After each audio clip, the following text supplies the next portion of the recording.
হাসান মাহমুদের ইতিহাস। প্রথমবার অস্ট্রেলিয়ার মাটিতে খেলতে নেমে নিলেন 6 উইকেট। বল হাতে একাই ধসিয়ে দিলেন প্রতিপক্ষ অস্ট্রেলিয়ার ব্যাটিং ইউনিট। তাকে দারুণ সঙ্গ দিয়েছেন বাকি দুই পেসার ইবাদত হোসেন এবং তাসকিন আহমেদ। আর এতেই 200 রানের আগে অল আউট স্বাগতিকরা। ডারউইনে প্রথম দিন শেষে চালকের আসনে এখন টিম টাইগার্স। বাকি কাজ করতে হবে ব্যাটারদের। অস্ট্রেলিয়ার বিপক্ষে টাইগার ক্রিকেটারদের এমন পারফরমেন্স নিয়ে বাকিটা জানবো রিপোর্টে। অস্ট্রেলিয়ার মাটিতে বাংলাদেশের কাছে ভালো লড়াই দেখতে চেয়েছিল টাইগার ভক্তরা, কিন্তু লড়াইয়ের চেয়ে বাংলাদেশের আসল নজর হয়তো ছিল ম্যাচ জয়ে। শেষ কয়েক বছরে টাইগার পেসাররা চোখে পড়ার মতো উন্নতি করেছে। সেই উন্নতির ছাপটাই যেন আজ আরো একবার দেখালেন ডারউইনের মাঠে। এক হাসান মাহমুদ দিয়ে শুরু, এরপর একে একে তাসকিন ও ইবাদত যোগ দেন তার সাথে। সব মিলিয়ে অস্ট্রেলিয়ার মাটিতে দীর্ঘ 23 বছর পর লাল বলের ম্যাচ খেলতে নেমে দারুণ করে বাংলাদেশ ক্রিকেট দল।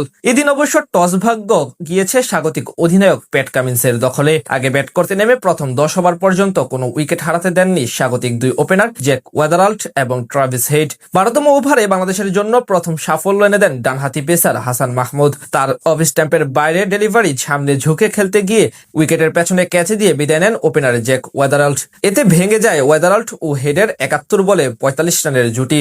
ওয়েদারাল্ড করেন 23 রান। খানিক পরে রাউন্ড উইকেটে এসে ট্রাভিস হেডকে ডিরেক্ট বোল্ড করে দলকে দ্বিতীয় সাফল্য এনে দেন হাসান।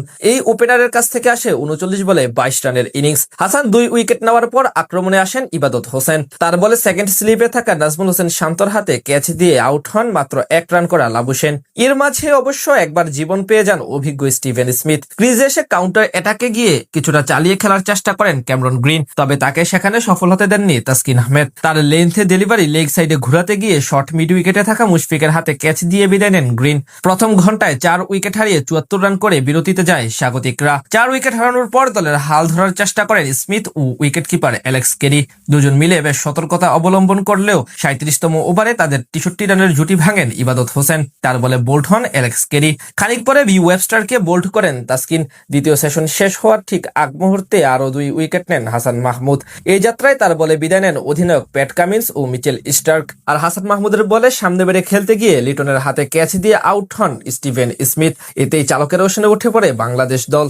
শেষ ব্যাটার হিসেবে নাথান লায়ন বিদায় নিলে 198 রানেই গুটিয়ে যায় অস্ট্রেলিয়া। বল হাতে একাই 6 উইকেট নেন হাসান মাহমুদ। সেই রান মোকাবিলা করতে নেমে নিজেদের প্রথম ইনিংসে বেশ রয়ে সয়ে খেলতে থাকেন বাংলাদেশের 2 ওপেনার তানজিদ তামিম ও সাদমান ইসলাম। যদিও মাঝে তামিমের একটি ক্যাচ মিস করেন নাথান লায়ন। এরপর অজি বোলারদের বিপক্ষে বেশ ধৈর্যের পরীক্ষা দিয়ে প্রথম দিন শেষ করে বাংলাদেশের ব্যাটাররা, যার সুবাদে এখন ডারউইন টেস্টের চালকের আসনে সফরকারী টিম টাইগার্স। একদিনেই ম্যাচ জয়ের সুবাস পাচ্ছে শান্ত লিটনরা। এখন দেখার পালা সেই ধারাবাহিকতা বাকি 4 দিন ধরে রাখতে পারে কিনা। সেটি ধরে রাখতে পারলেই প্রথমবার অস্ট্রেলিয়ার মাটিতে তাদের বিপক্ষে টেস্ট জয়ের স্বাদ পাবে লাল সবুজের প্রতিনিধিরা।